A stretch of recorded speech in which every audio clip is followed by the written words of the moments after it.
Ladies and gentlemen, listen, I'm back, and I missed last week. I understand. I haven't missed a week of this podcast in so long. It's been like, I think 30, maybe a solid 30 episodes that we've been consistently hitting every Friday. And listen, the excuse is, I was working it out with Megs. I had nothing else going on. There was no events or anything like that going on that would take up all of my time that I literally couldn't podcast that week.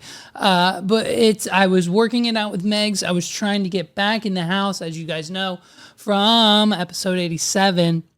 If you haven't seen any of the clips, the shorts, they all went dummy numbers. Check those out. And the full episodes. I did it from my car. Megs kicked me out. So the stipulation is I promise to only drink Angry Orchard beer now instead of Bud Light. And she let me back into the house. So we're on a trial period. We're hanging out. We're having a good time. We're drinking Angry Orch. And it's fun. It's fun. And so the Bud Light boycott, it's going on. It's fun. It's fun to participate in. Like, I used to buy it, but now I'd rather sleep on a mattress and not in my car. So I buy Angry Orchard now. And so for that, I'm less of a bitch, according to my fiance, and I'm back in the house. And what a great time to be back, because it's Cinco de Mayo, everybody. I've got my drink right here. Cinco de Mayo. It's not common that we get to record a podcast on the holiday and or like the special occasion that we're actually celebrating on that day. But since today is Cinco de Mayo, we have the extra large margarita ready to go. Sipping on Cinco de Mayo. You know what I mean? Shout out to our friend Tim 20 Minutes. Glad you're here. And that treacherous day never happened. So Cinco de Mayo is a fun day. We're celebrating. We'll probably do nothing other than this margarita to celebrate Cinco de Mayo. That's how we do it. And honestly, we're kicking off this episode with it's kind of horrendous. It's kind of horrendous news. It's kind of one of those stories that you don't really like. I'll say it and then you'll be like, "Hey, no way. Like they don't do that, or they didn't do that." Like you'll probably say something along the lines of like, "What are we doing?" You know what I mean? But like, it's one of those stories and one of those things that like, you know, it's a 2023 event. It's something that would inevitably happen in the year 2023. It's bad enough.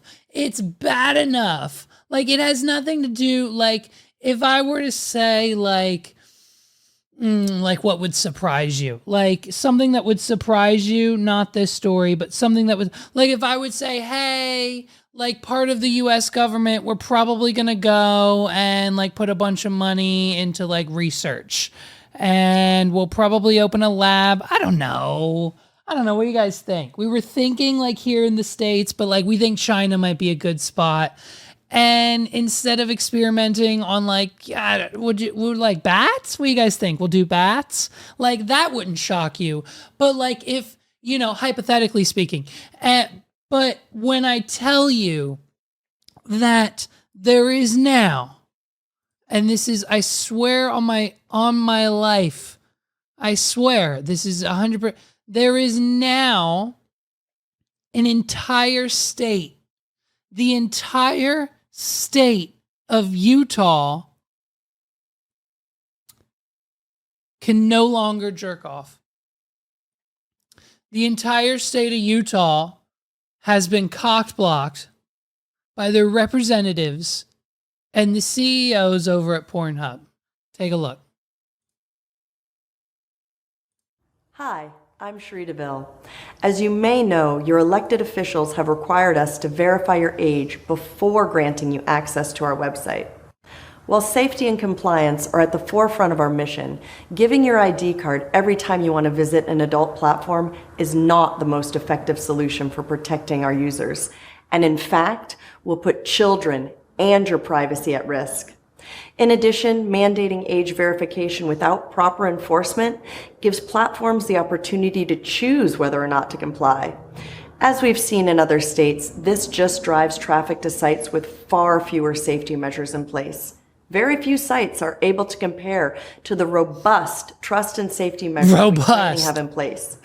In order to protect children and user privacy, any legislation must be enforced against all platforms offering adult content. The safety of our users is one of our biggest concerns. That's right. However, the best and most effective solution for protecting children and adults alike is to identify users by their device and allow access to age-restricted materials and websites based on that identification.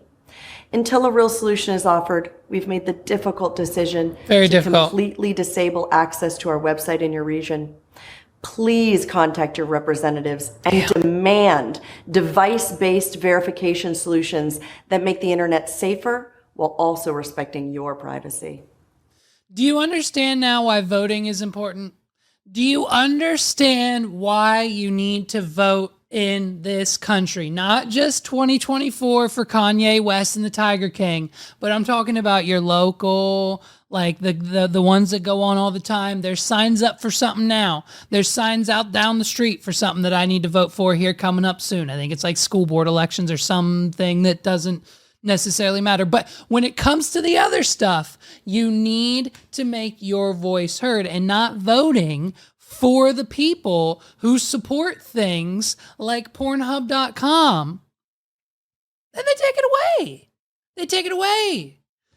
Pornhub blocked Utah residents from accessing the Chub XXX rated site on Tuesday as the state prepares to implement a new law requiring tech companies to verify that all users are over 18 years old. The Utah law, which goes into effect Wednesday, restricts social media use by minors, making the Beehive state the first in the nation to require parental permission to anyone under 18 to use popular platforms like Instagram, TikTok, and Facebook. Well, that's good at least. Because, I mean, if anything, listen, if anything, Pornhub.com's educational compared to Instagram. I mean, the girls are getting bullied, you know, left and right, the posts and the whatever, and like, you know, like social media is an issue. What's the movie called? The Social Dilemma? Watch that. You know what I mean? It's a problem. The algorithm is a problem. The adult entertainment the adult entertainment site got swept up in Utah's stiffer regulations, which now allow access with government-issued ID instead of identifying users by their device. So essentially, in order to access Pornhub in Utah, you would need to upload a photo of your state-issued ID every time you want to access the site. And I mean, what are we talking about? 5 times a day? How annoying is that? To have to get out your ID card out of your pocket. You would just end up having your ID card like on your desk or like attached to your phone or whatever. Because I mean, having to do that 5, 6, 7, 8, 9, 10, you know what I mean? Times a day. Like taking the photo, then having to access the site. And how would you do it on the computer? How would you do it on the computer? Would you have to hold the ID card? Thank goodness I have a webcam hooked up to the computer. I could just hold mine up. But like, other than that, how would you without a what if you don't have a webcam? Then how do you get your ID on the site if you just have like an old laptop or your webcam doesn't work or something, like you're on Catfish, you know? I don't know who has a webcam that doesn't work in the world, but it's apparently the Catfish show finds every single one That doesn't work. What they should do with the Catfish show is have a sub company of MTV called Tech Fixers, and they go and fix the webcams of all the catfish people. They make millions. I mean, at like $1,000 a fix each client times every episode of Catfish. What are we on? Season 27 now? Like, that's so many webcams that they could fix. They need to make a webcam fixing company, and or just partner with, get the sponsorship money, get the partnership money from a laptop company. I don't know, Apple. I don't know, Samsung. I don't know, Microsoft. Like, they're probably already sponsored by those people. They're probably already giving them ad dollars. So why don't we just get a bundle of brand new computers with high def, webcams on them, so that all the people who are trying to catfish you, all their webcams will work. And that way all of America's problems are solved. Which I don't even think we have that problem in other countries, by the way. Like, are there people catfishing other people in other countries? I'm sure there are. Speaking of which, I saw a statistic saying that 94% of marriages result in a divorce in the country of Portugal. Like, I don't know what's happening in Portugal, but I guess, like, it's just like it's a free for all over there. I don't know. I don't know. Or whatever. Maybe is there some sort of benefit to getting a divorce in Portugal? I don't know. I'll have to look that up. Maybe we'll talk about that in episode 89. But for another day, Utah-based internet surfers who tried to access Pornhub on Tuesday were met with a videotape message by Cherie DeVille, an adult film actress. Of course it is. Well, why wouldn't they? Like, even Pornhub has to hire influencers to market their business. And what better influencer to hire than ones on your site with millions of followers? She says, while safety and compliance are the forefront of our mission, giving your ID card every time you want to visit an adult platform is not the most effective solution for protecting our users. And in fact, will put children and our privacy at risk, DeVille says in the clip. Until a real solution is offered, we made the difficult decision to completely disable the access of our website in Utah. The company wants the people of Utah to contact their local representatives and urge an alternative method of identification. The article here says they reached out to the Utah Governor Spencer Cox. Hilarious. Hey, what are we doing? Hey, wait a minute.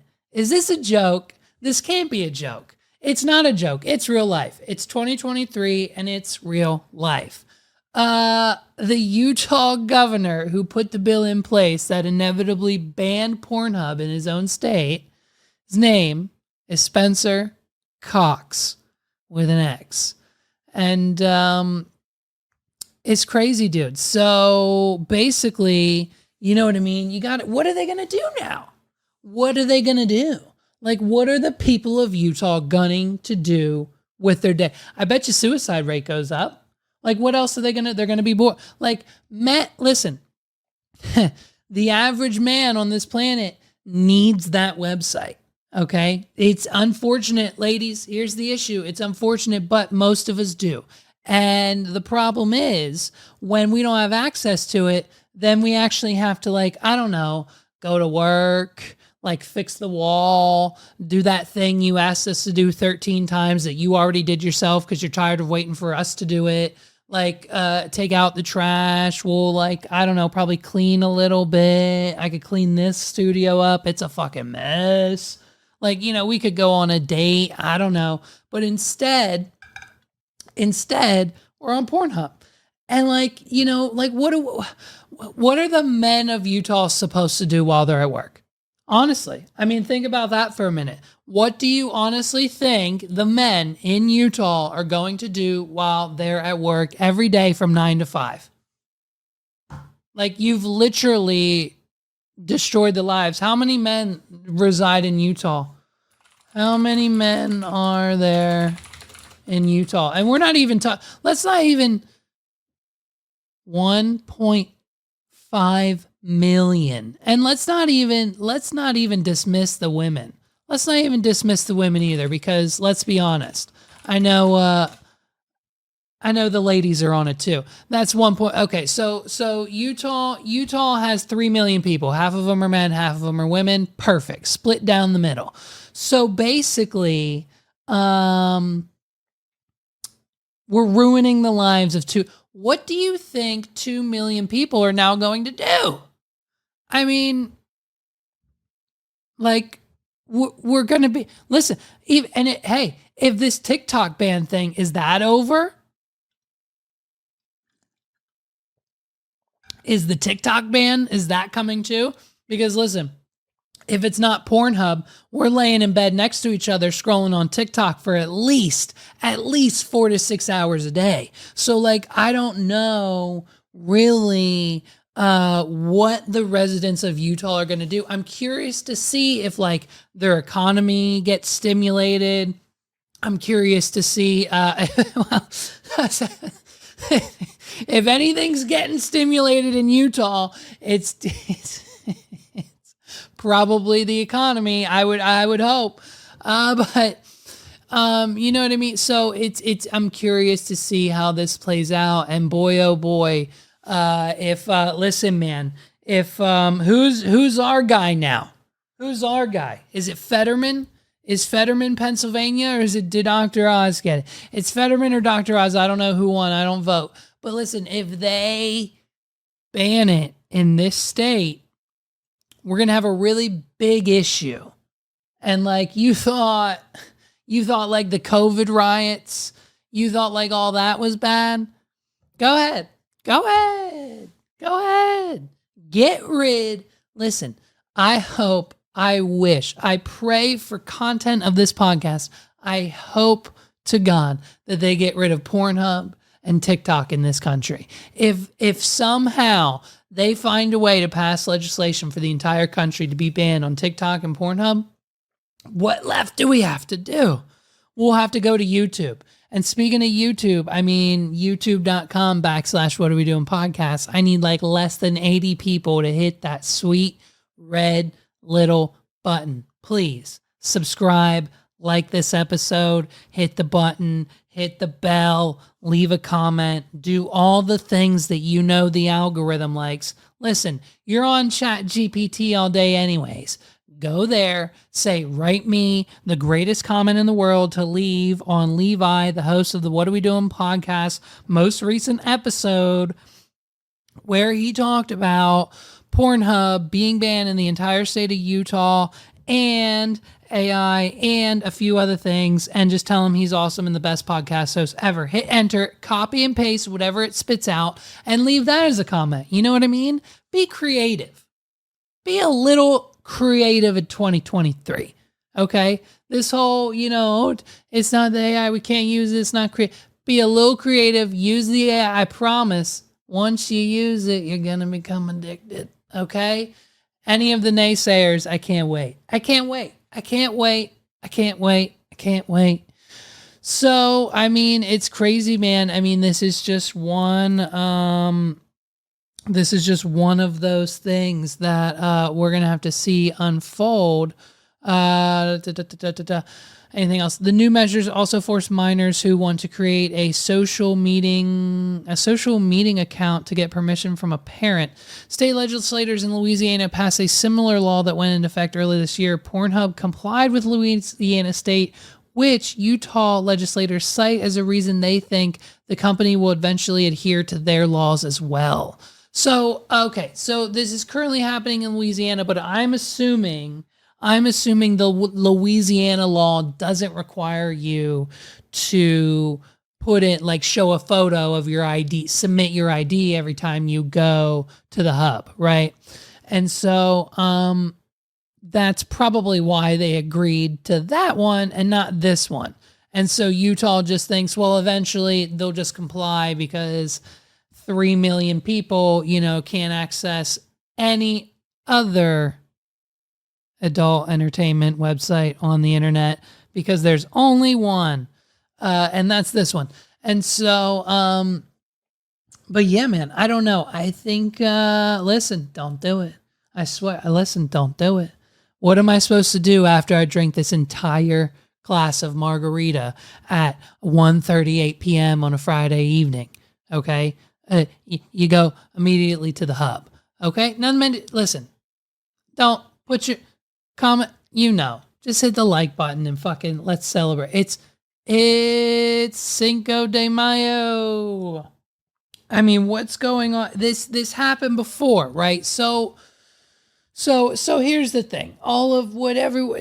This is the way all the TV shows work, right? You need a room full of writers, which is usually 5, maybe 10 people, maybe one person, maybe 2, maybe 3. It depends on the situation. And you need those writers to write the scripts for the actor. Listen, a lot of times, now here's what we're discovering.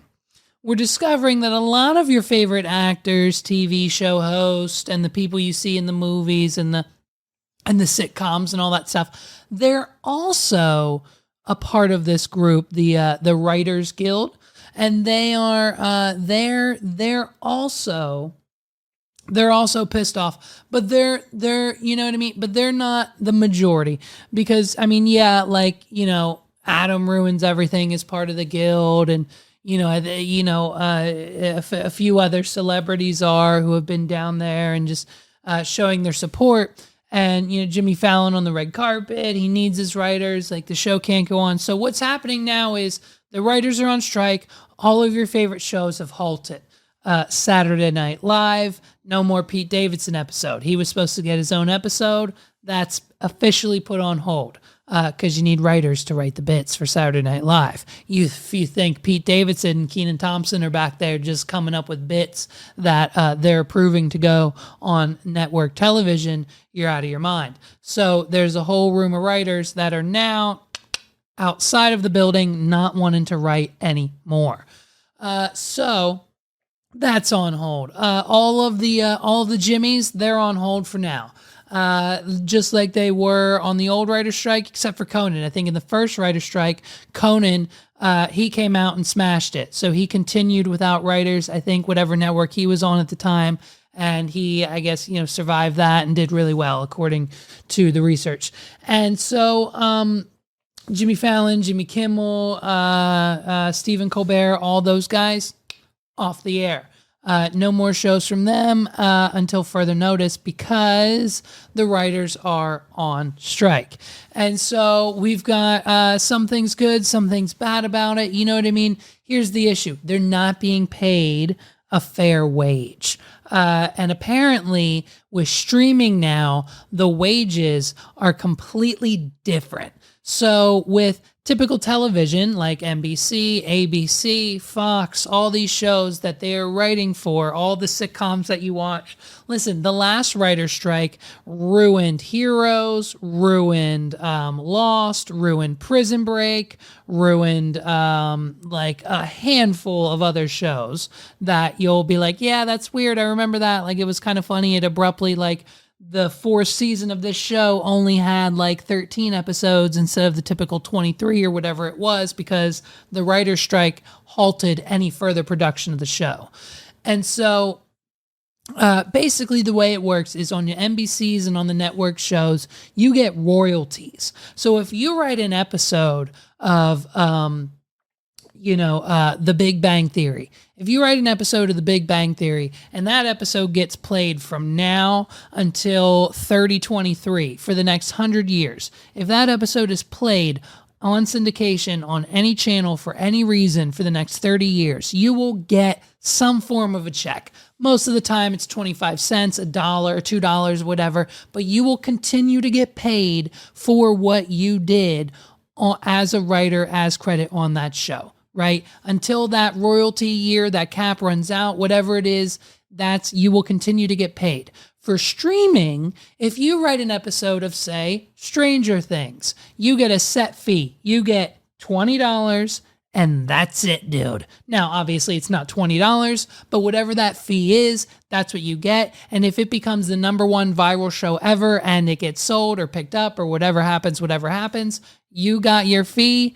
Netflix profits from what happens next. So as long as those rules are in place and the current rates and demands aren't met, the writers are on strike, and the studios have two options. Either A, I guess they can continue without writers, which it's kind of, I guess, not really a thing you can do. And B, they can meet their demands and pay the writers more, better salary, blah, blah, blah. I mean, we had Adam on CNN calling out the CEO of CNN. Like, claiming like, you've got writers in a room who are literally looking collectively for 10 people for like $250,000 a year, but the CEO of CNN makes $300 million. Like we see picket signs that say, the CEOs have yachts, the writers have mortgages. And I mean, of course, it's just the equality, I'm guessing, in Hollywood is that, you need to pay your writers. And so I guess until then, I'm assuming what's going to happen is some demands are going to be met. I'm assuming it's a per network situation. But we had Hassan on the streets with his friend Adam from Adam Ruins Everything. They're down at the picket line bringing people pizza. They got pizza and water and other resources for the strikers because they support them, and because why not? You know what I mean? If you want to be a writer, if you want to be an actor, if you want to be a successful person in Hollywood, you need to pay the writers. And so I think it's a crazy cause. And we're going to see where this goes. So some studios have already responded. And there's what's quite interesting to me is that Rings of Power Season 2 is going to continue at Amazon with no writers and no showrunners on set. So they're going to finish the season of Lord of the Rings Season 2 with no showrunners. Now, it would seem that the first season of Lord of the Rings literally didn't have any writers or showrunners on set through the entire production. I don't know if that's true. We can look that up maybe. But so it's fine, but I think that might be an issue. It's probably going to be an issue for the back half of Lord of the Rings. And I wonder if Rings of Power will most likely be canceled after season 2. Because the writer's strike is affecting it, and it either that or we'll probably get one more to redeem, and then that'll be it. Just saying, I think it's kind of crazy that this affects so much, and that we can afford to go on strike. I mean, I don't know about you guys, but if I stop working for a few days, the bills start to add up and the phone calls start to come in. So I don't know how much longer this is going to last. We're with the writers. We're going to find. I'll see if we can find like a. Let's hear from one of these writers. Yeah, we found one of them. Let's hear from one of these. Let's hear from one of the writers and see why they're doing it. Why am I striking? I'm striking because writers got to get paid. You're out of your freaking minds if you think you can make a show that's not written by a seasoned professional writer. And the only way someone gets to become a seasoned professional writer is if you pay them. Television is garbage without writers. I'm a proud Writers Guild member. I'm also an actor, but I would say I'm a writer first. So let's fucking do this. We'll slay for fair play. Hi. I mean, we love her. We love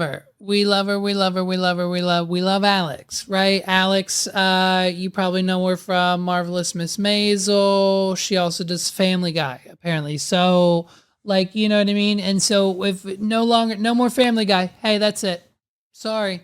Family Guy doesn't happen without writers. You know what I mean? It's, we need like things like that. Well, maybe, I don't know if that's true, but, it's honestly, it's a very interesting event that happens every few years. I guess when the regulations change, and what I'm assuming is probably going to happen is what's most likely already happening is that the networks are most likely spinning most of their writing deals into their streaming platforms first so they can pay the set fee and then profit from the syndication on the back end when they take it to cable. I don't understand. That would actually be smart for them to do. Put it on streaming first, then on cable. That way they can pay the writers the set fee and not have to pay syndication, right?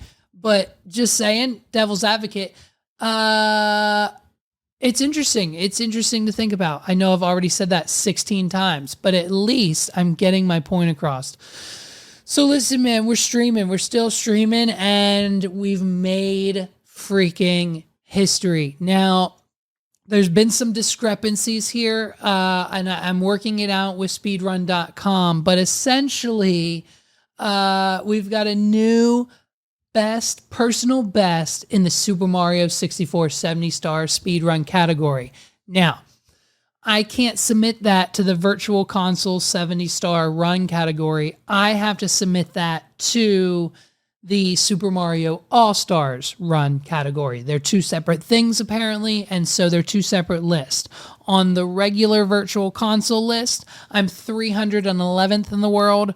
On the other side, I'm 161. So I think we're going to go with the Super Mario All-Stars list, where I have a 1 hour and 49 minute Super Mario 70-star speed run. It's being submitted right now.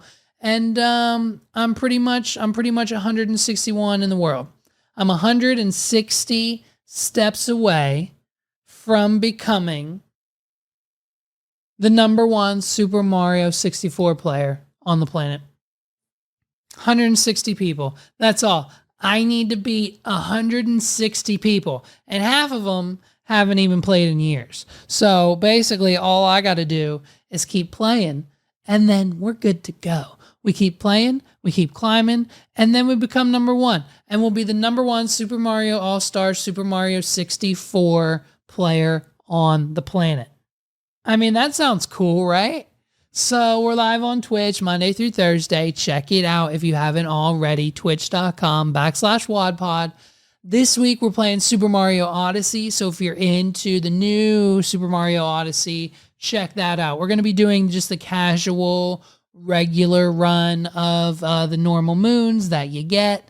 Not like the 999,000 that you can get in the actual game, but just the normal, regular moon count to move on to the next levels. And honestly, I think it's going to be a blast. So if you want to join us next week playing Odyssey, who knows if we'll play that the week after. We might go back to 64. I'm not sure. But we'll see, dude. We're having fun over there. The chat pops off, the everything else. It's crazy to think about. And we're having a blast. We're like a few followers away from affiliate, I think now. We just need a few more. We need a few more followers at twitch.com/WODPOD, WAWDPOD. And we'll become an affiliate, and then we can start doing like fun things, and they'll think we're real streamers. And like, so we're making moves over there. So check out the Twitch stream if you're available Monday through Thursday. I know it's an awkward time. It's usually 4 to like 5:30. Sometimes we start earlier, sometimes not, but we're definitely 4 to 5:30. So we're having a blast. We're having great times over on the Mario 64. Dude, so this AI music isn't going away. The AI music, it's not going away, okay? We talked about it on the last episode here where we debuted the Drake song that we talked about. Then we talked about the same kind of ish Drake song on Carlos, the 280 Plus podcast. If you haven't listened to my episode of the 280 Plus podcast, go check it out. You have to listen to me and Carlos on the 280 Plus podcast. It's episode, oh man, I think it's like 10. It's just whatever over there. I lost track of his numbers. That man has astronomical numbers.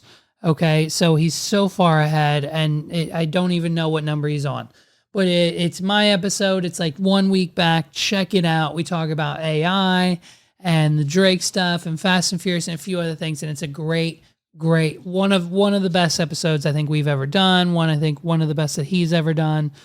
So run those numbers up. Check out that episode. He's got a new one out now with another one of our friends. So check that out too. 280 Plus Podcast. And we talked about the AI music. Okay. The AI music is just taking over. And I wish I would have seen this article sooner so we could have talked about it then. But like some artists at least are embracing it. Like Grimes, for example. Now, I understand. I don't know one Grimes song. The only thing I know about Grimes is that she makes music and that she was at one point married maybe to Elon Musk and I think has his Ziani name of a child, I think. Other than that, I don't know much about Grimes, but I know she's a musical artist and she's embracing AI, dude. Basically, she says go for it. Make as many AI songs of Grimes as you want. Now, unfortunately, no one wants to make AI songs of Grimes, and they only want to make AI songs of like Drake, but she's giving us permission. So Grimes says, go ahead, upload the tracks, make the music, make the money, upload them to Spotify, get the royalties. Guess what? If it's my voice AI, I get 50%. So any money you make off your AI Grimes songs, just know she gets 50%. And that's the rules. She's even given out, she's got stems of her voice, she's got vocal samples, she's got an entire library of Grimes voice and bots and anything you would need to make a Grimes AI song is out there for free on her website. You can go right now and make as many AI Grimes. You can make a whole Grimes AI album right now and upload it to Spotify and you'd have no repercussions. And you can split the profits with Grimes. And she'll probably recognize it. She'll see it. She'll love it. And then you'll get noticed. Why not? If you are a music producer, if you're a music creator, if you have a studio that no one is coming to and paying you to use, what you need to do right now is get on your laptop, download the stems, get Grimes, get free royalty-free instrumentals, you know where to find them, and make AI songs of Grimes and start uploading 10 to 20 songs of Grimes, freaking using whatever lyrics, Chat GPT, AI, write them yourself. I don't give a shit. Make 20 to 30 songs a week of Grimes AI using AI and upload it to Spotify and just... yeah, what? Okay, fine. You're only making $5 a month? Great. I guess what? Keep doing it and it'll turn into 50. Keep doing it, it'll turn into 100. Keep doing it, it'll turn into 1,000. You know what I mean? Like, what are we talking? Like, do it. Just do it. It's out there. Why not, dude? Like, we're pretty sure we found this. We're almost positive is AI. We're almost positive this is AI, but we've got a new track from Shaq, dude. Listen to this. This is Shaq. Ha, sicker than your average, great with the drink, 21 Savage. Please do call me Diesel, doing what I want, y'all doing what you need to. Say you wanna go to war, don't tease me, don't wanna see me, turn off TV. BBTTG off GP on the PG, me and AD and PG. Pull up, I get the bucks, Greek freak, squad glowed up, Chief Keef. Came in the game with a cheat wolf, get into the green like sheep teeth. That's gotta be AI. There's no way Shaq is spitting. There's no way Shaq is spitting in that tone. There's no way. It's got to be AI. And you know what? It slaps. It's called Thoughties Hit the Floor because they sample Bodies Hit the Floor. It's beautiful. So we did it. And I'm so excited for this. I'm so excited to share with you guys what we created. We created, and what could be even more annoying than an AI bot of my voice. Okay, so we went to the website that you can do this at, and you can find it online. Just do some Googling. And so we read all the prompts. We downloaded all the podcast. We took all the MP3 WAV files off of the Rodecaster. We uploaded them to their servers. We paid for the premium version so we could get the best of the best. And we uploaded all of the podcasts that we did over the last year. And we read some prompts, and we gave it everything it needed to make a 100% perfect AI bot of my voice. What could be more annoying? And so what then we did is we took that and we told ChatGPT to write us a rap song in the style of Drake. And we edited it. We switched up a few things. We made it about me. Like we added things about my magic career. We added things about the podcast, like everything. We made it about me. So we took what ChatGPT gave us, edited it to make it about me, told ChatGPT to make it better again, edited it one more time ourselves just to make sure it was perfect, found a royalty-free instrumental, put it all into another AI bot, and then it put auto-tune and all the mastering and everything it needs on my voice. And about 20 minutes later, we got what is now the basically my debut. My debut as a rapper. We use for the AI bot. So we put my whole voice in it, and this is it, man. We had a blast doing this, by the way. So here it is. We'll play a little bit of it, and then I'll talk a little more about it. Here. I mean, you might, if you're not sitting down, you might want to sit down. And if you are sitting down, you might want to make sure you have a towel nearby because you might shit your pants. You might shit your pants after you hear how good this is. And all I'm saying is, Drake, watch out. Hey, Drake who? After this, ready? Listen, here, watch this. Here we go, ready? Here we go. This is it. Here we go. I'm a rich kid, you know that. Don't fuck with no one but Kodak. She asked me what I'm doing, making hits, bitch, you know that. I spit fire, I spit flame, hardest newbie in the game. They say I seem insane, but I feel like I'm deranged. Sorry minds, makes you float. Walk on water, don't need no boat. I got card tricks out the yin yang. Hop on my carpet, we can coast. No need to boast. Ask your girl, who's the dopest? I'm the mostest. My name is Sparks, bitch. That's all I have. Yeah! Dude, and I mean, how insane was that? So we got a 16-bar verse, and then we downloaded another voice, like we just searched for male rapper voice, and we said, hey, say just the ad-libs, and we put in ad-libs in behind it, and boom, that was it.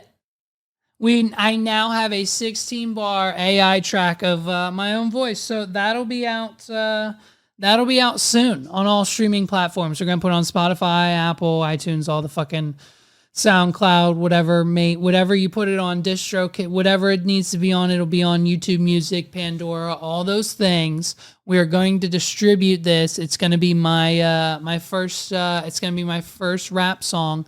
And it was fully created with AI. We had a blast doing it, and we're probably going to do it some more. It might honestly be a service. It might honestly be a service that we offer. Like, I think some of these rappers, like locally, some of the local rappers could probably use it. Because I listen to some of the stuff like that some of the guys think that they're like some of the best rappers in the area.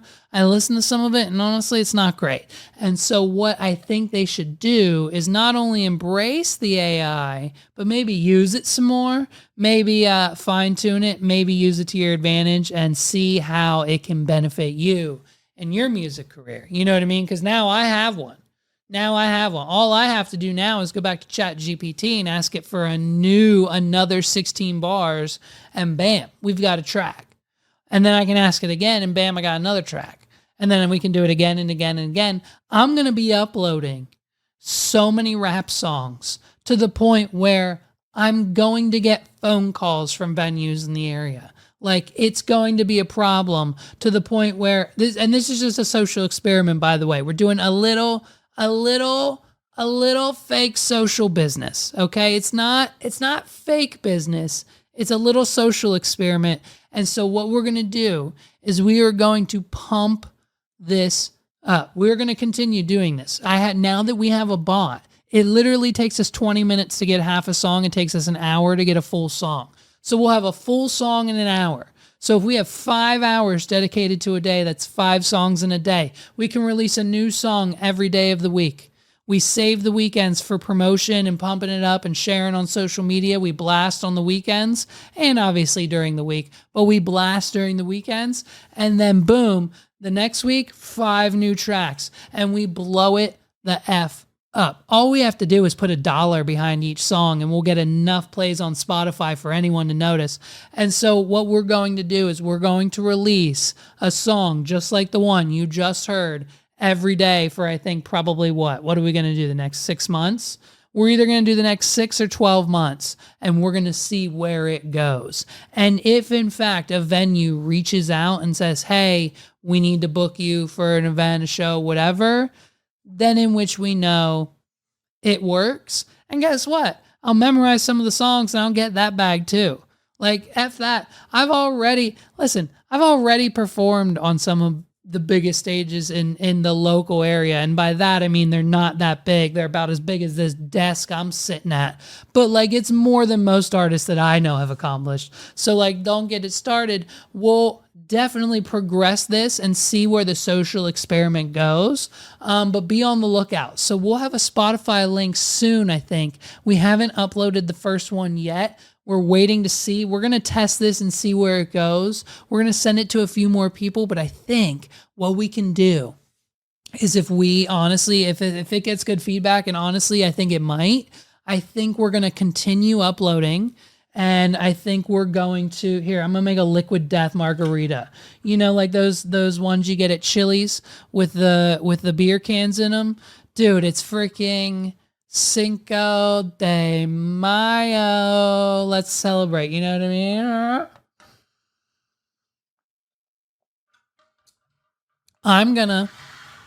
I'm literally, I can't wait. I'm taking over the rap game. I am now going to be the second best rapper on the planet. The first one, well, I don't know the first. The first one's Lil Wayne, obviously, but I'll be the second. And it's going to be great. I mean, hey, Jack Harlow, who? We're going to use AI to pretty much produce the entire thing, and we're going to see where this goes. And hopefully, I mean, the ultimate goal. So the first goal is to get a local venue to reach out. The second goal is to get a local record label to reach out, if there are any. I mean, I think there's one, but I think it also is a bail bondsman's office. I don't fucking know, dude. It's weird. It doesn't make any goddamn sense. It's probably not. It's not real. It's not fucking real. Whatever. Or maybe it's like an actual major label to reach out. That's like end goal version number 3. And then, it's cool, man. So I'm excited. We have a whole marketing plan. We're going to get blog posts written. We have our friends. I'm literally hosting 3 events individually at a place that I can't talk about yet, that literally is dedicated to music. That literally I'll be hosting on a stage that not only Taylor Swift has been on, but I'll have the microphones that she uses on her tour currently around my ear. Okay. So like, it's a big deal. We're pushing that. Like, it's going to be a thing. And so that was just a little preview of what's to come. I hope you guys enjoyed that. And honestly, if it's not your cup of tea, I understand. But as far as like a 16 bar goes, I mean, that was fire. That was a little fire. And like, I mean, hey, better than that new, what's his name? Jack Harlow. Better than that new Jack Harlow track, right? Like, what was better? The new Jack Harlow track with his tank top on? Who's better? Me rapping in a tank top or Jack Harlow rapping in a tank top? Be honest. Comments down below. Be honest. 100% be honest. Who's better? Me or Jack Harlow in a tank top rapping? Who's better? And if it's me, then we're going to continue and do the whole rap AI thing. You know what I mean? So I can't wait.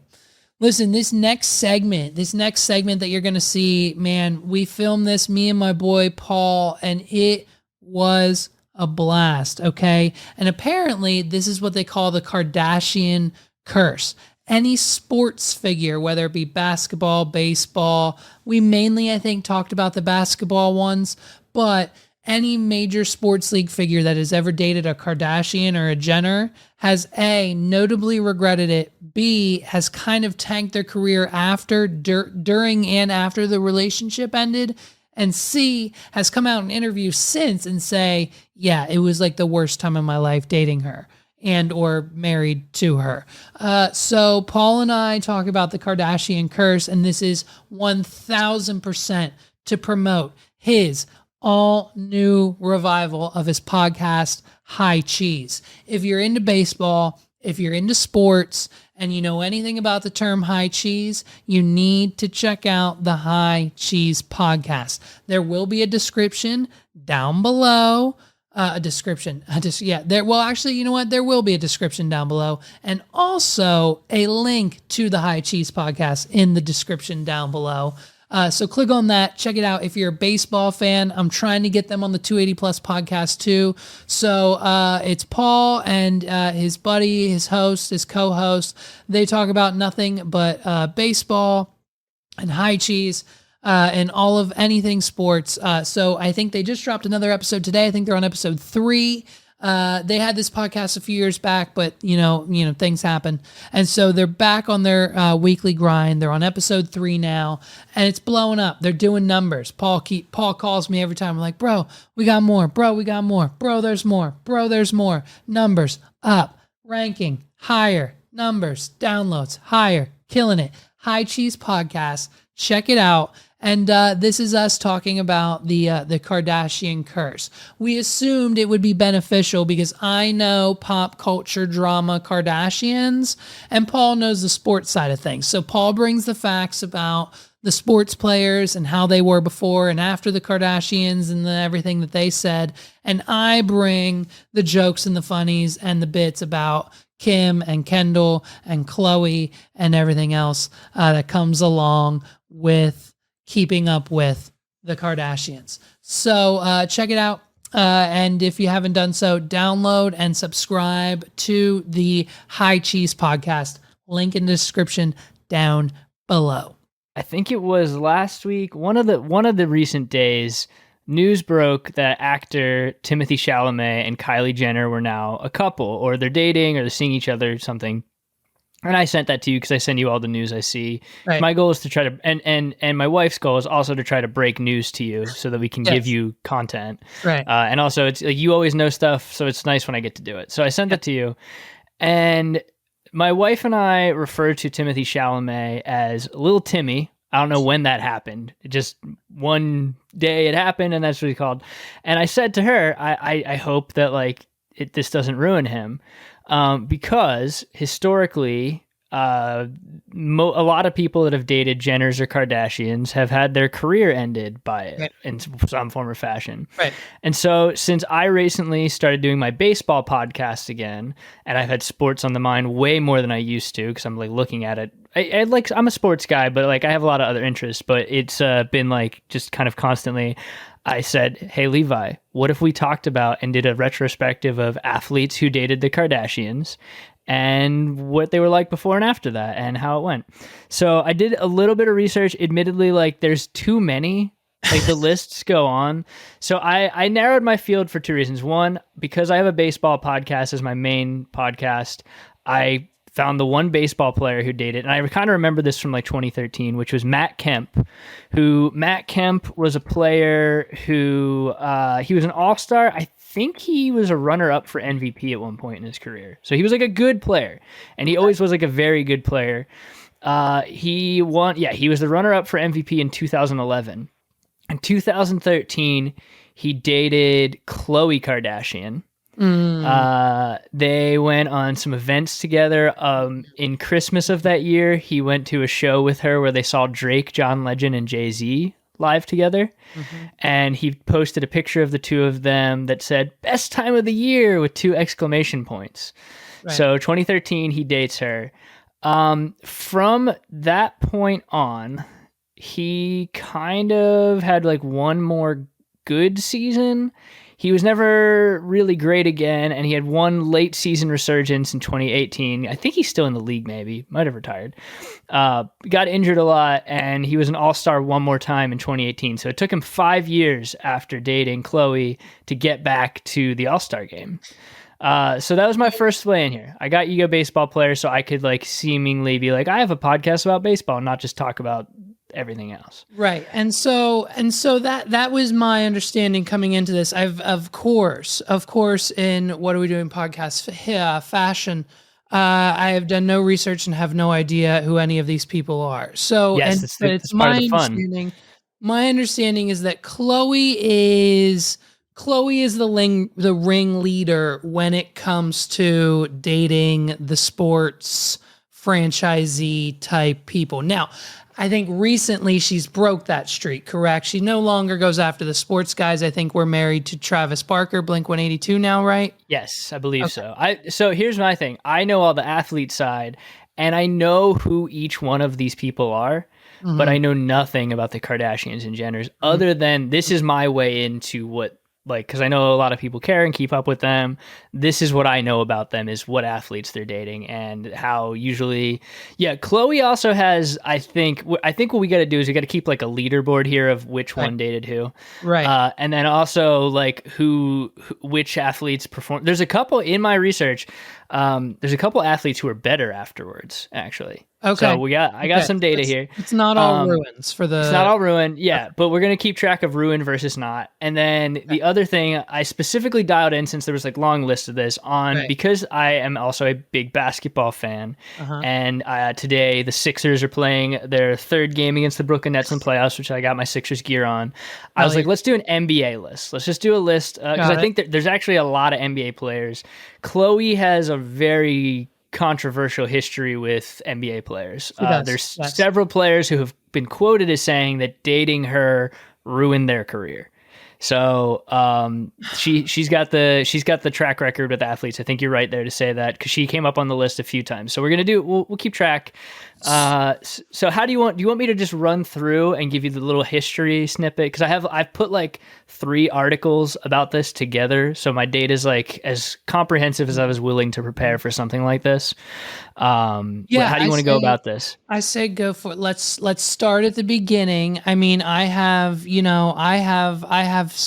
timeline here from everyone from Lamar Odom to Tristan Thompson as far as Chloe's dating pool. Yeah, so, Lamar Odom.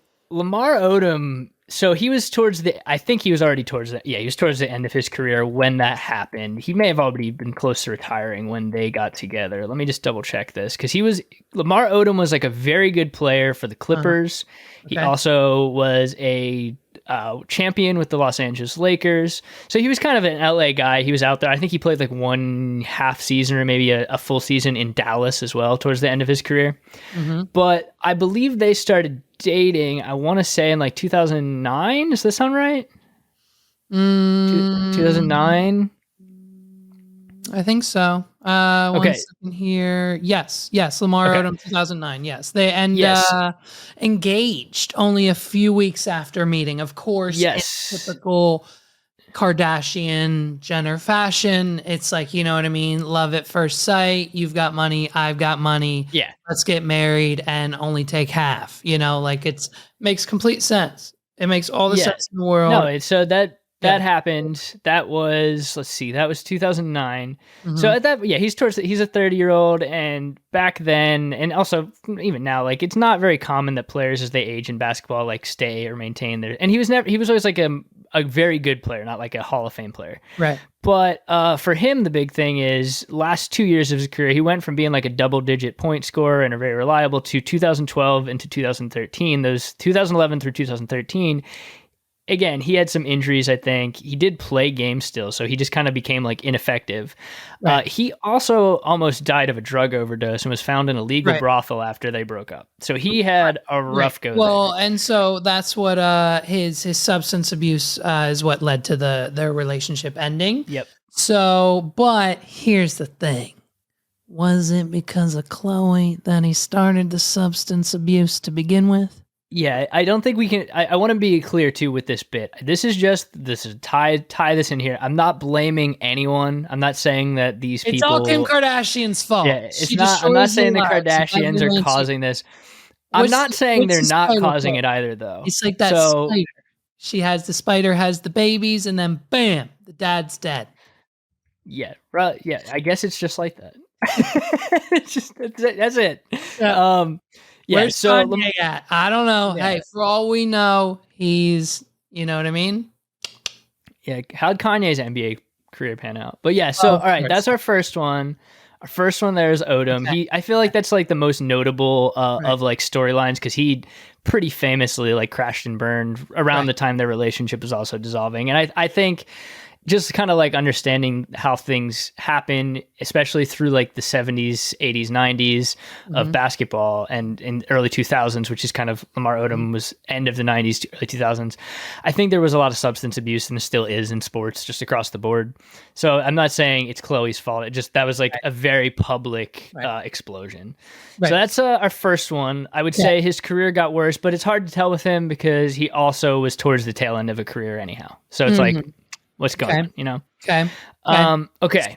So the next one I found is a player who I completely forgot existed, which I think speaks to this situation, who is a guy named Rashad McCants. Now, Rashad McCants was like a promising young player. I don't think he was ever... He was a first-round pick. I think he was like, I want to say 2006, 2005, he was a first-round pick. And in 2009, he got together with Chloe. Wait a minute. The same year? Yeah, nope, right there. Oh. November of 2009. So that was news to me. I was like, interesting. Okay. She claims that he cheated on her. He says that was made up. He was out of the league the next year. So he also is the one who I said on quote said dating Khloe Kardashian was the worst thing for my career. So he's the one who straight up said like she made my career bad.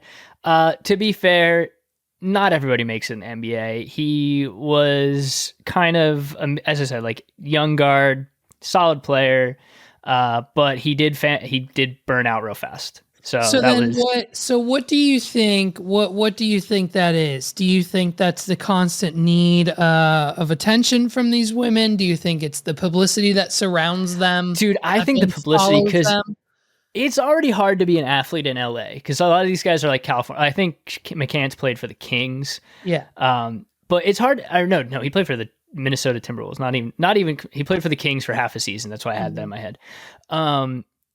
But like, yeah, you're being the spotlight all the time. And a lot of athletes, like they're cold blooded. They can do that. But there's even like in baseball, for example, the New York Yankees are the most popular sports franchise in the world. That's been true for decades now. Okay. There are guys who are like superstars. When they go to New York, they choke. They do not play as well. And then if they get traded somewhere else, they're back to themselves. And it's like being on the big stage is hard. If you're already on one big stage and then like, depending on where you fell into the Kardashians' life as someone dating them, like before the show or after, like it would be so stressful to always be on camera and also go to your job that is being on camera to perform a high level. And then you go home, you go hang out with your girlfriend and you're on camera. So like, I feel like there's gotta be an element of just like, this melts your brain to be this engaged all the time, you know, like, geez. So yeah, so we got Lamar Odom. So we covered McCants. He was the one who said Chloe ruined his life. Lamar Odom, that blew up fantastically. Let's move into Kim because she's the next one on the list here. Ah, shoot. Kim. This is one I kind of knew about just like ambiently because this guy was like, I feel like never a great player either. Chris Humphries is yeah, well that was like what? That was Chris, 2010, I want to say. Yeah, that was about so this okay. You know this one. Here you go. You got some knowledge here. So it lasted for a grand total of 72 days. And the only reason they got married is because the TV network threw like a fucking bag at her. And their marriage lasted from, oh my gosh. They started dating in 10, they got engaged in 11, and then they were married 3 months later and they split. But they didn't finalize their divorce until 2013. So that's weird. Right. And it's just, this was like one of the first like celebrity marriages I remember hearing about, aside from like Britney and Federline, and I think that was kind of it. Like these are like the two. Yeah. What other celebrity like divorces or splits like were that early 2000s, mid 2000s? Yeah, I feel like there's one I'm not thinking of, but that's pretty much the list that I can think of too from the time. But yeah, so I'll Chris, actually see. Chris with a K, by the way. Chris Humphreys Chris with a K. Runs in the he family. Actually, I'm not diving into deep analytics of this, like efficiency rating, but as far as points per game scored, which is just a very easy, like, hey, was he scoring points? 2010, 2011, and 2011, 2012, which basically those 2 seasons spanned his relationship with her. Yeah. High points per game for him. 10 in 2010-11 and 13.8 per game in 2011-12. The year after they break up, he averages 5.8 points per game, then just kind of stays around that for the rest of his career. So Chris Humphreys, you got worse after dating Kim. Okay. You weren't never great, but you got worse after. I need to know now when did this happen? Give me 1 second here. I'm just doing a little bit of research. I've got Kim's plastic surgery timeline here, and I just need to know when the butt came. Like, when did we get the butt? Does not rule. Is it which butts is possible? 2010 to 2014. Okay, so somewhere in between 2013, 2014, she got the butt. So I think it was after Humphreys. Damn. All right. So, well, Chris Humphreys' career got worse. Kim's life got better, I guess. Okay. I guess depending on how you look at things. Yep. I'm just gonna honorable mention one from this list because you can't unmeasurable because he was no longer a player. But I did not know this that Khloe Kardashian dated Rick Fox. Rick Fox was an LA Laker in the 2000s. He played with Kobe Bryant and Shaq on some of the teams that get rapped about still. He's also, another thing, I actually wrote a beat with the name Shia LaBeouf and Rick Fox one time. Nice. Because Rick Fox was in the movie Holes. He is the athlete whose shoes get our main character sent to go dig holes in the book Holes in the movie Holes. Oh, wow. So in the movie, Rick Fox plays that character, and it's very funny. Talk about a reference, dude. Wow. Dude, and I have a song called Shia LaBeouf and Rick Fox, spelled with 4 X's for fun. But yes, Rick Fox dated Khloe, but he was well into retirement at that point, so I'm not counting this on this list. That was in 2015. And like, she not though. Like, I mean, I know she's done now, I guess, so it's kind of hard to say, but like, it seems like at some point a long time ago, around 10 years ago, someone should have stopped Khloe.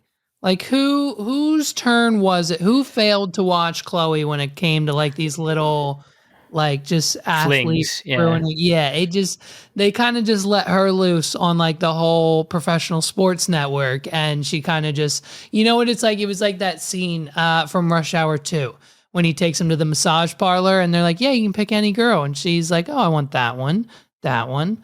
That one, and that one. And like now Khloe just has her own roster of like NBA and NBA fucking players.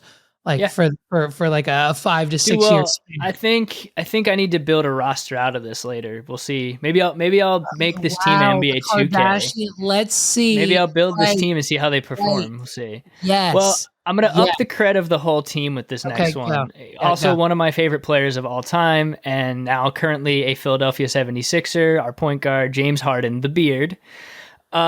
James Harden is the outlier to this list across the board. First, he is the most high-profile player we've mentioned so far. James Harden, if he retired today, he will be in the NBA Hall of Fame. He is already on a list of the 75 best players of all time.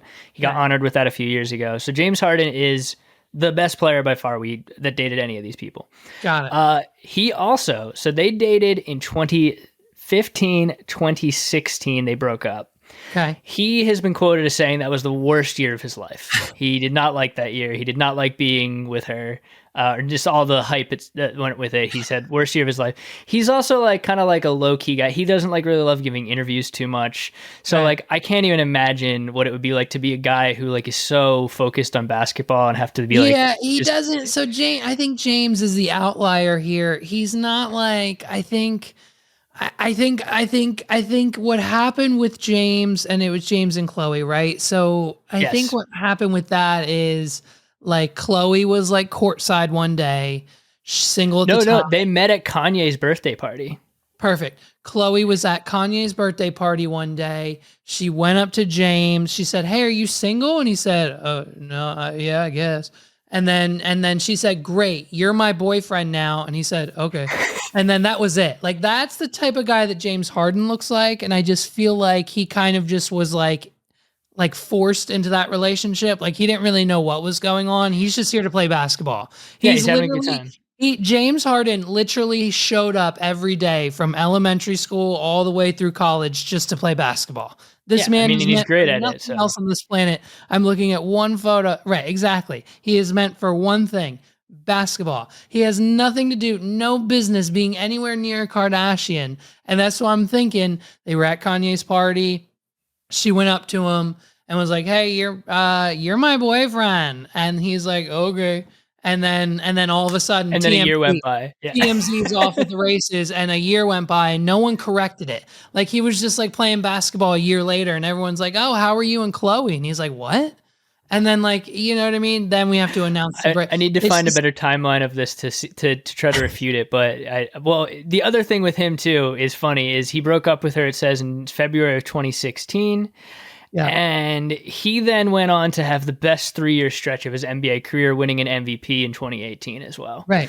Exactly. So he literally wants nothing other to do than play basketball. Well, I will say though, the one thing that's known about James Harden, and it was a joke when he got traded to the Sixers and re-signed here. So he played for the Houston Rockets during the time that he was dating her. And he was 13 in the Rockets. Yeah, and he was killing it there. And he's very well known for loving strip clubs, like loves strip clubs. Yeah, every time that his teams play in Miami, it's almost guaranteed that James Harden has a bad game if it's like they flew in the night before. And there were a lot of jokes on the Sixers subreddit and Sixers Twitter when he came here that, like, if we want to re-sign Harden, we really got to make sure he finds the best clubs in town. So because and he also, there's a really funny gif of him from his birthday party last year where he was on a yacht and people got him, like, I imagine, a very expensive multi-lever cake for his birthday, and he gets it and just tosses it into the ocean. And it's very funny. Love it. James Harden's great. I love his vibe, and he's the outlier on this list for many reasons. But he dated Chloe, didn't have a good time, and he got way better. So, that's great.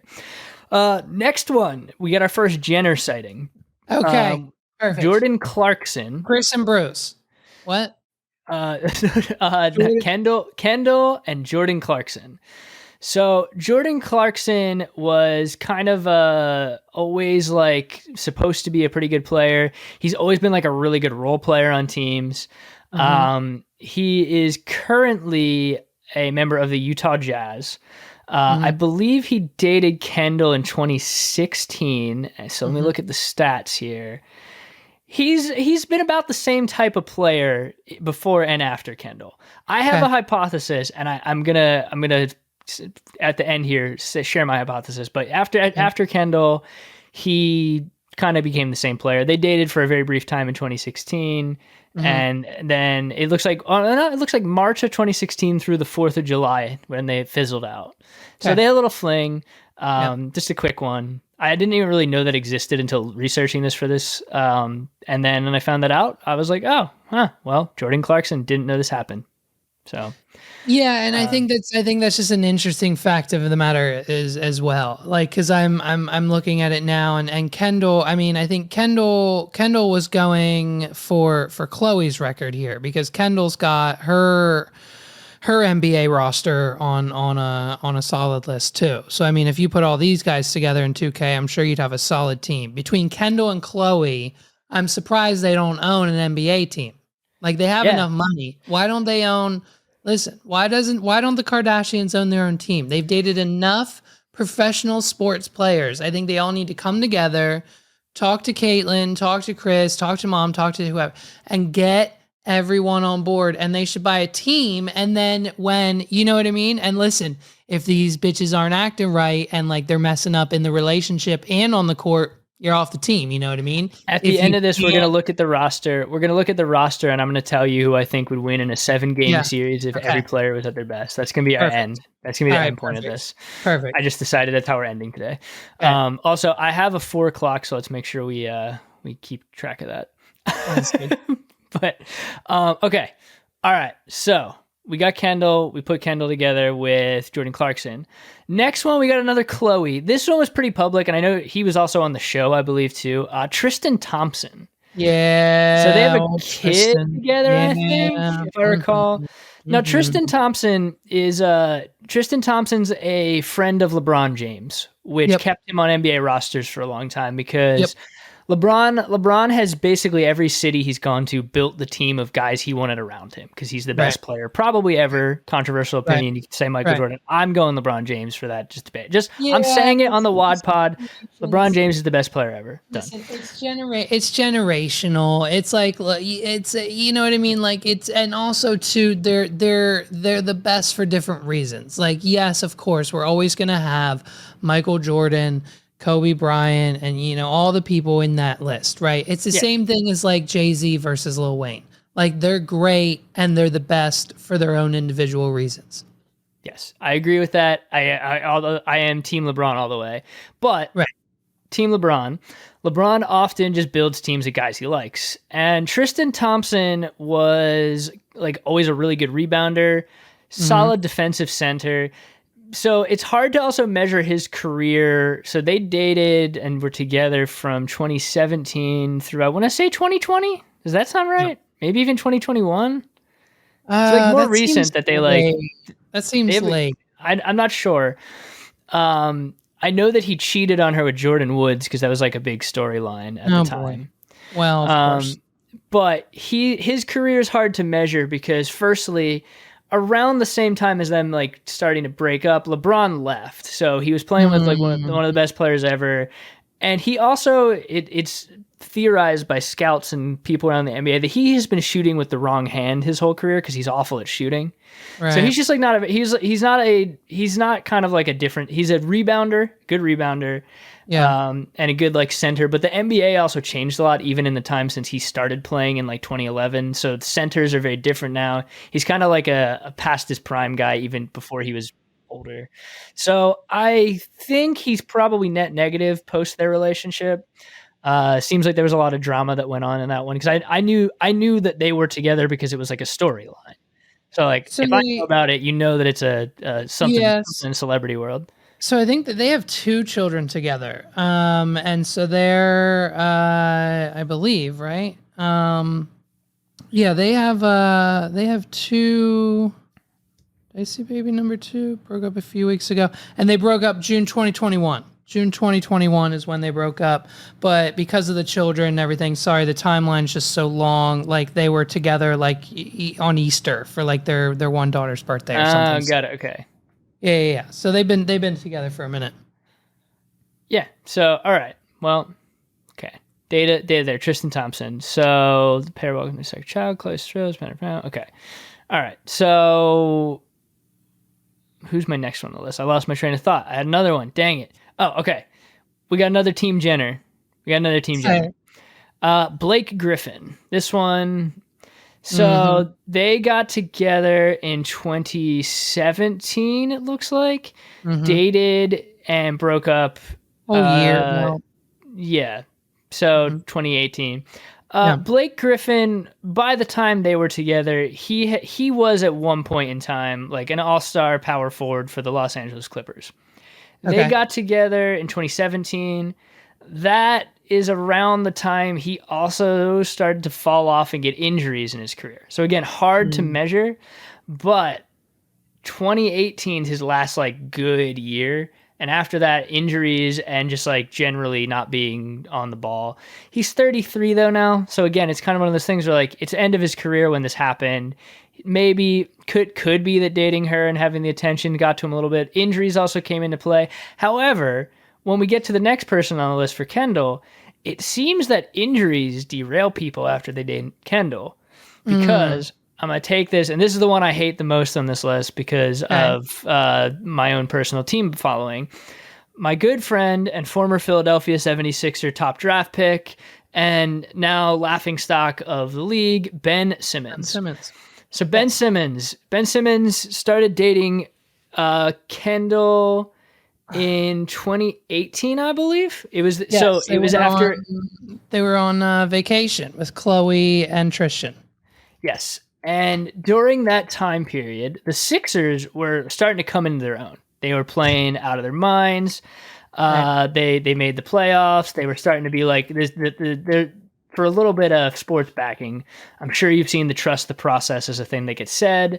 And it was the process was starting to pay off. The league, there's a lot of drama behind this as well, where the league brought in a general manager to like end the process, and the Sixers were forced to make some deals. It was kind of a wonky drama in itself, but the team was on the come up. Ben Simmons was like playing great defense. He was starting to be like a very viable threat.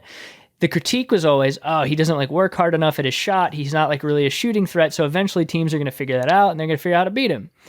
So he's dating Kendall, and he just kind of stops caring about basketball, it seems. Just kind of seems like basketball doesn't matter. And he came back, and in 2021, I believe is when this was. I'm going to make sure I get this right. Yes. Okay. I think from what I understood, they had a very on again, off again relationship. They'd hang out, then they'd get back together, then they'd hang out, then they would see each other, then be hanging out in the same parties. And he started, I feel as if Kendall set off for him a series of events where he started dating supermodels and caring much more about that than basketball. And he then played absolute horrible basketball in a series against the Atlanta Hawks in the playoffs, where the Hawks figured out that they could just foul him and he would miss shots. So for the entire fourth quarter of the game, they would just foul Ben Simmons, and he missed like 17 free throws, and the Sixers lost the game because he couldn't do it. And after that, the Sixers coach said, hey, Ben Simmons lost us this game. And Ben said, I'm not playing for you guys, and sat out the entirety of the 2021-2022 season. Somehow, during the time of sitting out and streaming on Twitch playing video games, he hurt his back, came back and played 42 games this year for the Nets. You know what? Awful. Dog shit player this year. And now he's hurting on the... Oh, here's the great thing, though. The Sixers are playing the Nets in the playoffs right now. And Ben Simmons, conveniently, is on the injured list, on the reserve list, because his back is acting up again. And I think he's just scared to play in Philadelphia. So a few things there. I mean, one, I get it. I've been streaming on Twitch now for a few weeks, and my back has been the worst ever. So I think it's just a circumstance of the profession, so I get it. You know what I mean? But he's probably like affiliate, so they probably have like chiropractors for those people, you know, because they're real people. And I'm just a loser, so I don't get that treatment. And so it's fine. But do you think, I'm thinking here, is it because it takes so much time? Like, it takes so much time. Like, I mean, let's be honest. You honestly think that when you're dating Kylie Jenner, like, I mean, I guess she's busy too. But like, I think in my mind, I would have to be like whining and dining, like flying her to Dubai. Let's go here. Let's do this. Let me buy you a purse. Let me do this. Like, you have to constantly, it's like another full-time job with this person. You know what I mean? Like, you and I, we can let B and Megs go out. Like, they're their own people. They're self-sustained. We want them to like actually just piss off for a minute. Like, it's fine. Go over there. But like, these people, like, this is all they have, right? Because they have everything else. Like, they snap their fingers. Kylie Jenner snaps her fingers and she has anything she wants in 20 minutes, if not sooner. But the one thing she can't have is this guy and everything and all the attention he gives her. And so what does she want nonstop 24/7? Exactly everything that she can't have is him. So it's him, them. This is an interesting theory. Theory. Yeah, right? No, to be fair though, I'm going to say my hypothesis now. We got one more on the list, and I'll say I think that Kendall. Now, Kylie did not appear in this list. I don't know if she's dated an NBA player. So I was trying to figure that out. So she started this whole thought process with being in a relationship with Timothée Chalamet, as we know. But I think that Kendall, for the most part, other than Ben Simmons, who I think his career got markedly worse, somehow his brain got messed up during that time. Right. There's other things in his life. I will say, I hate him for what he did to the Sixers. He sat out. He made it very hard. However, they were able to trade him for James Harden. So that's also a fun, notable thing on this list. James Harden was traded for Ben Simmons. Two guys on this list dated sisters or half-sisters and were traded for each other. That's notable, you know? It's notable. Okay. But Kendall's team, Kendall seems like her team overall probably is less toxic relationship leading to their downfall and more either the guy has an ego. And I think that might be the case. Also, Kendall and Kylie have built like their own businesses, whereas Kim Kardashian's the one who said nobody wants to work anymore. So overall, I think the Kardashians are meaner than the Jenner siblings in this relationship. And do you also think then you automatically, once you start dating one of these women, you take a hit, right? Like your masculinity, your in chargeness, your like I'm the man of the house attitude, that instantly gets knocked down by 3 levels. Because guess what? She's here now. She's got the $1 billion makeup company. She's got the $1 billion. Yeah, none of these girls need you. She's got the $1 billion, right? Exactly. At all. So, like, you're not like you see all these photos I looked up of all these men with all these women. Guess who's walking in front and guess who's walking in back? Like, it's the pattern. And so I think it's interesting. I think these guys, because listen, they're in sports, right? They're basketball, they're baseball, they're doing whatever. They're the man. They're the shit.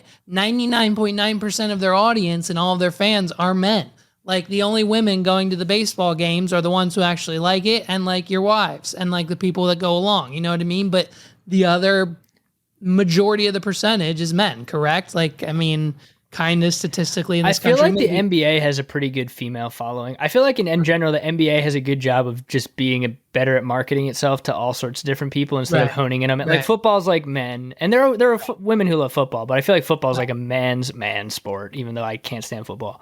But yeah, so it looks like there's some psychology I think to think about here of like famous people dating in general. Usually it cannot be easy to just not be able to go to the grocery store without cameras being flashed in your face and worrying that the weirdest, like you can make a weird look. I make weird face all the time. I have no facial control. You make a weird look, someone snaps a picture and like they're unhappy in their relationship. Their kids hate them. And then it's like everywhere. And you have to go about like, despite the fact that it's glamorous, like playing in the NBA is like 82 games a year. It's hard on your body. You have your own media narratives. There's all sorts of crazy stuff. And then you're also in the like whirlwind that is, for some of these guys, like being part of a reality TV show is like also got to be one of the most insane things to do to your brain. You got to show up. We've talked about like the ones we watch like Love Island or Love is Blind. And I'm like, being on that, you'd be insane. But you also don't leave there and you have to go be in front of cameras and give an interview about like the game you just played poorly at. So it's like there's so much more to it. There's something there. All right, so last one on the list, and then I gotta go. We're gonna make my I think I've made my team pick. Kind of looking here, by the way. I think I have my team that I'm picking. This guy is like James Harden, the anomaly actually. Now this is also Devin Booker. He dated Kendall. They just they're kind of like split as of last summer, from what I understand. Okay. Devin Booker has gotten he's like James Harden on the outline. He's a great player. He's a great scorer, great shooting guard, and the Suns have just gotten better since he started dating her. So Kendall has a better track record, I think, actually. Across the board of guys either staying the same or getting better in their relationship, except for with the outlier of Ben Simmons. But I think Ben Simmons might have had other stuff going on that led to him being the way he was. So that's our list. We got Lamar Odom, Rashad McCants, Chris Humphries, Rick Fox as a name, James Harden, Jordan Clarkson, Tristan Thompson, Blake Griffin, Ben Simmons, Devin Booker. It's a solid team, bro. It's a solid team. We got a squad here. I think, yeah, man. I think I know where you're going, but I'll let you go first. You're the sports guy. All right. So I said I was going with everybody at their peak if I could make a team, and it's tough. It's tough because some of these guys play the same position, some redundancies. Right. I'm gonna take Tristan Thompson. I'm looking at the rosters. I feel like it'd be an interesting matchup, but if everyone's at their peak, I actually think Kendall's team, if you add 2 people to it to even things out, might have a good shot.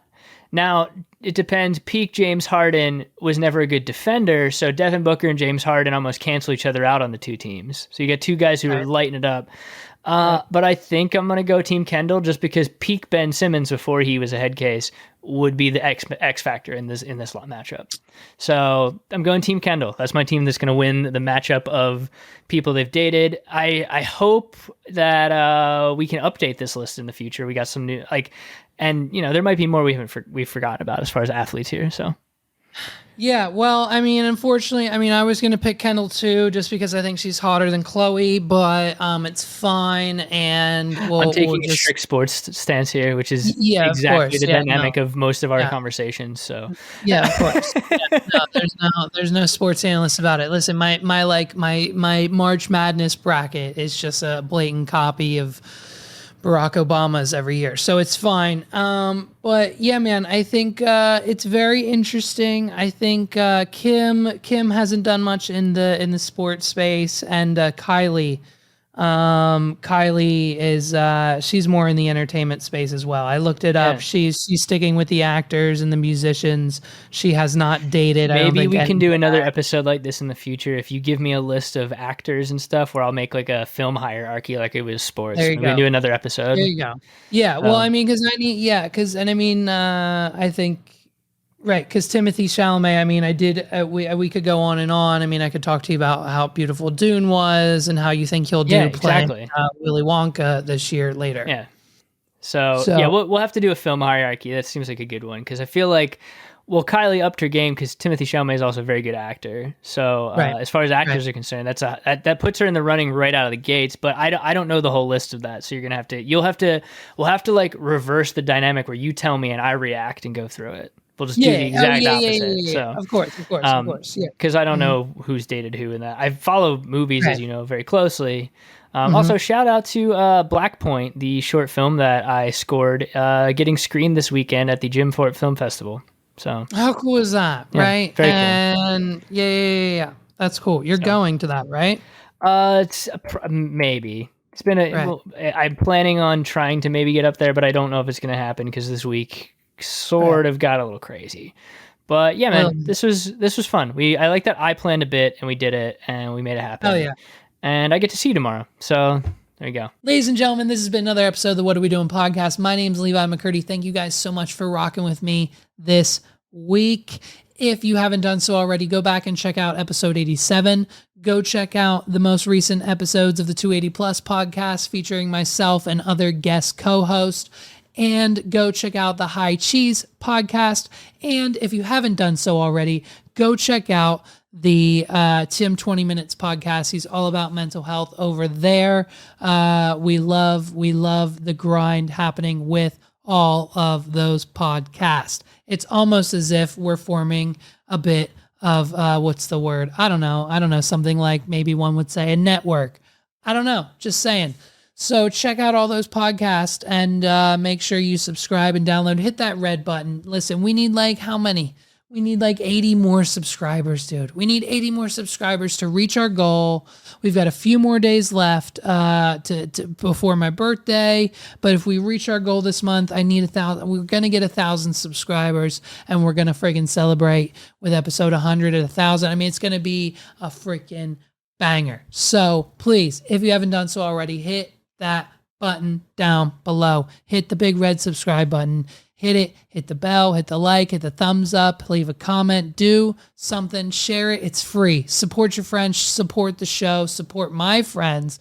If you need anything and everything at all, everything is down in the comments below. wadpod.com/links gets you everything you need to support this podcast. wadpod.com/links, LINKS. Check it out.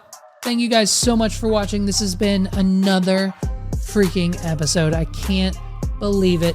It's Cinco de Mayo. We're going to go celebrate. It's date night. We've got a wedding tomorrow. We've got another date day, fun day, Sunday planned for Sunday. We'll see you guys next week. I can't wait for episode 89, dude. Episode 89 is going to be French kiss. You guys aren't going to want to miss it. Check it out. Thank you so much for rocking with me. My name's Levi McCurdy. This is the What Are We Doing podcast. Peace.